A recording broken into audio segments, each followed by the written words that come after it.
Trastornos a nivel cognitivo. Recordemos que un trastorno es un conjunto de síndromes que se encuentran en deterioro de una o más áreas de funcionamiento del ser humano. En este caso vamos a ver los trastornos a nivel cognitivo.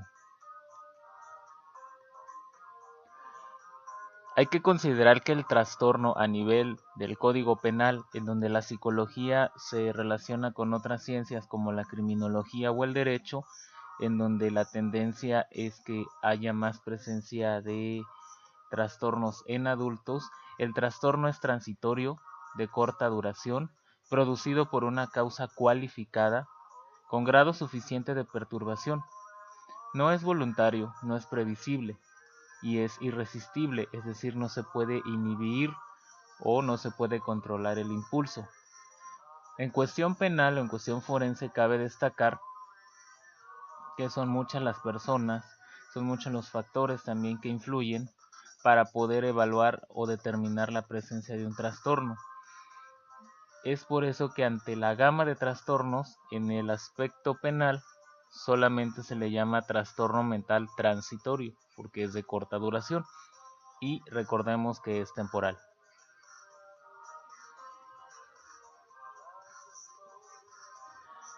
Dentro de los trastornos neurocognitivos, se tiene que hay alteración en la atención, en alguna función ejecutiva, en el lenguaje, en el aprendizaje y la memoria, en habilidades perceptuales motoras y en el reconocimiento social.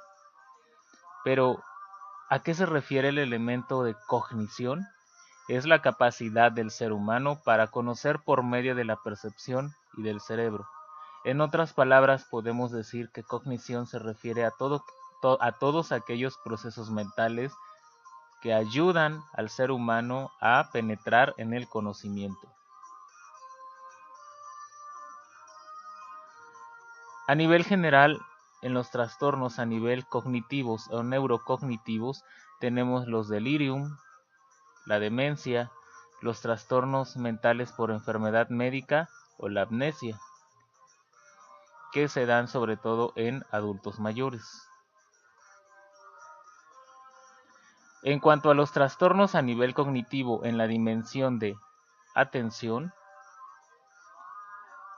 este se da en un grado mayor cuando hay fácil distracción, poca retención de la información, incapacidad para calcular mentalmente y el proceso de información es lento.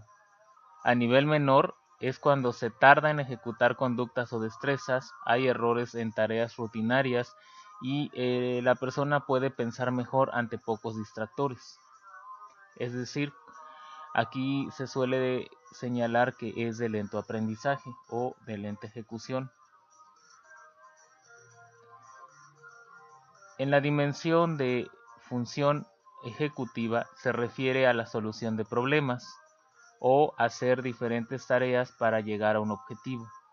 Tenemos, por ejemplo, que es mayor el trastorno a nivel cognitivo en el área de la función ejecutiva cuando la persona se centra en una sola tarea, necesita apoyo para resolver la tarea y es leve cuando se queja de experimentar fatiga, cuando tiene que realizar esfuerzos mayores para realizar sus tareas y a su vez sigue pocas conversaciones o sigue pocas instrucciones. En la dimensión de aprendizaje y memoria, las personas cuando el trastorno es mayor necesitan recordatorios para poder realizar sus tareas y necesitan repetir una información de manera constante en una sola conversación para que algo les quede claro. Es menor cuando hay dificultades en memoria reciente, es decir, en la memoria a corto plazo. Se apoya de elementos para recordar, como lo tenemos aquí en la imagen. Repite rutinas y olvida conductas o logros. Realmente a nivel laboral, lo que llaman los godines, oficinistas, es la tendencia. Tienen que procesar muchísima información, tienen que estimular por demás su memoria y van cayendo en primera instancia en un nivel menor, aunado a otras situaciones, bueno, ya pasaremos a un grado mayor.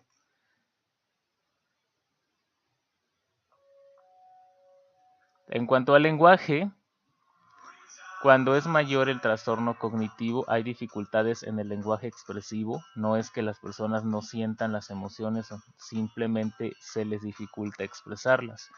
No recuerdan nombres de personas cercanas, hay errores gramaticales, su habla se torna rutinaria o hay mutismo.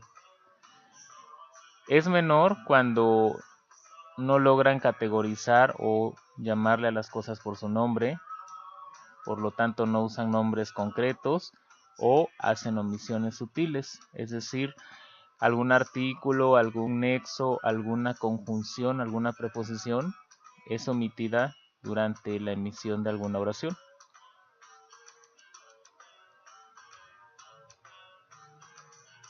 En las habilidades perceptuales motoras, como tenemos aquí en la imagen, que tenemos que recortar, tenemos que lograr sostener nuestras manos sobre algo, sobre alguien, tener el contacto físico, saber manejar objetos muy cortos, como puede ser un mapa o alfileres.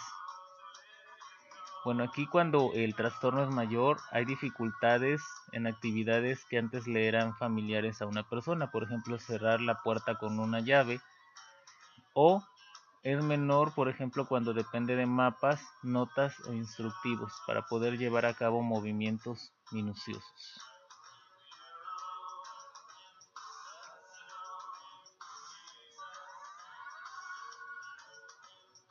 Y en el reconocimiento social se refiere que hay dificultades para, por decirlo así, en un individuo, los demás y yo, o yo y los demás, poder establecer este vínculo.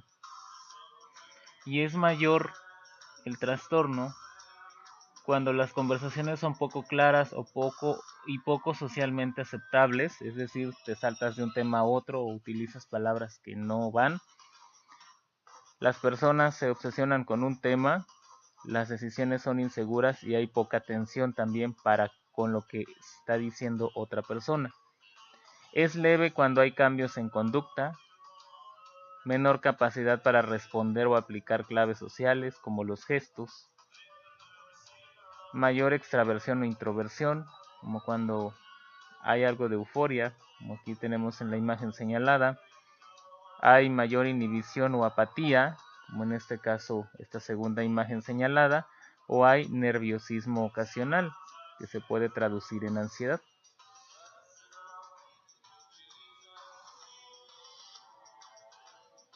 Ahora, los trastornos a nivel cognitivo o trastornos neurocognitivos, ¿cómo se clasifican en el DSM-5?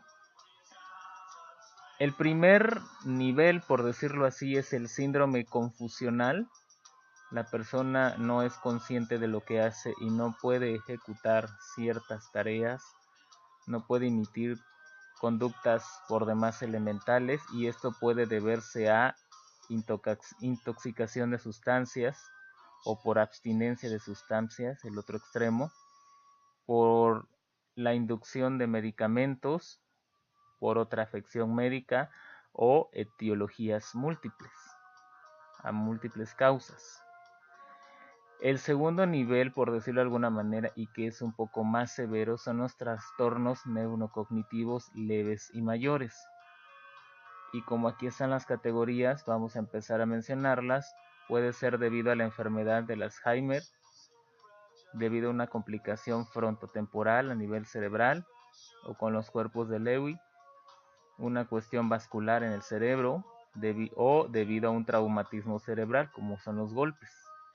Inducido por sustancias o medicamentos, debido a infección por VIH, debido a enfermedad por priones, debido a la enfermedad de Parkinson, debido a la enfermedad de Huntington, debido a otra afección médica e igual debido a etiologías o causas múltiples y sobre todo cuando no es especificado, cuando no se sabe la causa. ambos grados o ambos niveles, por decirlo así, el síndrome confusional o los trastornos neurocognitivos leves y mayores, hay que tener en cuenta si es mayor o menor debido a algo o si es con alteración o sin alteración del comportamiento. Hay que irnos familiarizando con este tipo de niveles o de grados que maneja el DSM-5. Por lo pronto, en las diapositivas anteriores se describieron características por demás generales de los trastornos a nivel cognitivo. ¿Cuál es la actividad que vamos a realizar? Vamos a buscar un artículo relacionado con los trastornos a nivel cognitivo. Lo vamos a descargar. Vamos a imprimirlo o guardarlo en el celular, en la lab, en una memoria USB o en algún otro dispositivo. Lo vamos a analizar en clase para ver qué mecanismos de intervención podemos otorgar a personas que se encuentren ante estas condiciones. Y aquí están las páginas que recomiendo para poder buscar el artículo. Está Cielo, cielo.org, psicotema.com, www.revistasaludmental.com.mx o tenemos a redalic.org.